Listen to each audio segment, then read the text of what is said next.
Hello friends, welcome to my channel study with Shruti. आज इस video में हम डिस्कस करेंगे कंसेप्ट्स ऑफ नर्सिंग कि नर्सिंग के क्या क्या कंसेप्ट होते हैं या फिर एस्पेक्ट्स ऑफ कंसेप्ट क्या होते हैं नर्सिंग के। तो नर्सिंग की डेफिनेशन हम पहले ही देख चुके हैं कि नर्सिंग एक आर्ट है, साइंस है, प्रोफेशन है जिसमें कि साइंटिफिक नॉलेज, प्रैक्टिस और स्किल्स चाहिए होती हैं जो कि नर्स जो है प्रोसीजर्स परफॉर्म करती है केयर देने के लिए इंडिविजुअल को, उसकी फैमिली को या किसी कम्युनिटी या हॉस्पिटल के अंदर जो भी वो प्रोवाइड करती है। नर्स प्रोवाइड करती है ऐसी केयर जो कि प्रिवेंटिव होती है, प्रोमोटिव होती है, क्यूरेटिव होती है, रिहेबिलिटेटिव सर्विसेज प्रोवाइड करती है पेशेंट्स को, फैमिली को, कम्युनिटी को एक प्रोफेशनल तरीके से। अब हम देख लेते हैं इसके क्या क्या एस्पेक्ट्स होते हैं या क्या क्या कंसेप्ट होते हैं नर्सिंग के। फेयर एंड जस्टिस, जो भी डिलीवरी ऑफ केयर वो दे रही है, जो भी केयर वो दे रही है वो उसको अच्छे से देख के देनी है, किसी के साथ भी पार्शियलिटी नहीं करनी है। फिजिकल साइकोलॉजिकल कंडीशन हो इंडिविजुअल की, कोई भी उसकी एज क्या है, जेंडर क्या है, वो किस रेस से है, वो किस में बिलीव करता है, उसका स्टेटस क्या है सोसाइटी में, ये सब नर्स को नहीं देखना होता। उसको बस एक अच्छी से केयर उसको देनी होती है। उसके बाद रिस्पेक्ट, नर्सिंग जो केयर देती है वो केयर देते हुए उसको जो एक फंडामेंटल राइट्स होते हैं ह्यूमन के, उनका ध्यान रखना है जो कि हेल्थ केयर के रिलेटेड होते हैं इंडिविजुअल के। उसके बाद थेरोपेटिक में क्या होता है कि उसको एक ऐसा रिलेशनशिप बनाना है, मतलब आईपीआर मेंटेन करना है कि जो भी पेशेंट है या उसकी फैमिली है या फिर जो भी सोसाइटी है वो अच्छे से उसको आके अपनी प्रॉब्लम्स बता सके, शेयर कर सके।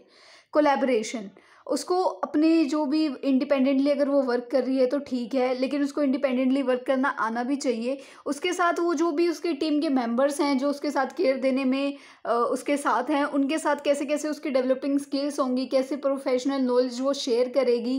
कैसे उसके साथ कोलैब करके अच्छे से काम करेगी, ये सारी चीज़ें आती हैं कोलैबोरेशन में। उसके बाद जुडिशियस, मतलब जो भी वो पॉलिसीज़ बनाती है हेल्थ पॉलिसीज़ के रिगार्डिंग, जो भी टाइमली थॉटफुली वो जो भी अपना करेगी, जैसे कि जो वो असेसमेंट करेगी, जो वो इंटरवेंशंस करेगी, प्लानिंग करेगी, डायग्नोज करेगी, जो इम्प्लीमेंटेशन करेगी, वो सारी क्या होना चाहिए, एक अच्छे से हेल्थ पॉलिसीज़ के रिगार्डिंग होना चाहिए। उसके बाद एविडेंस बेस्ड प्रैक्टिस, मतलब जो भी वो प्रैक्टिस करेगी, जो भी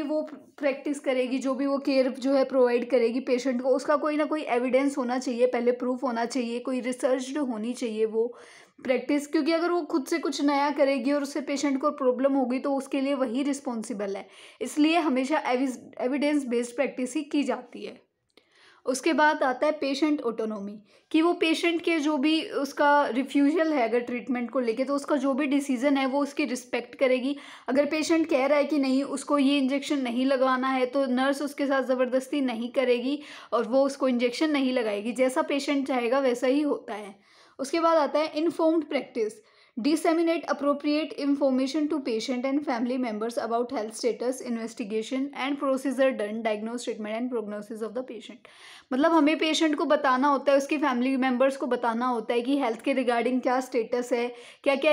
इन्वेस्टिगेशंस हो रही हैं, यानी कि क्या क्या डायग्नोज हम कर रहे हैं, टेस्ट कर रहे हैं, क्या प्रोसीजर्स हम करने वाले हैं, क्या डायग्नोज आया, क्या ट्रीटमेंट हम उनको दे रहे हैं, ये सारी चीज़ें उनको पता होनी चाहिए अबाउट द प्रैक्टिस, कि हम जो भी प्रैक्टिस करेंगे उसके रिगार्डिंग।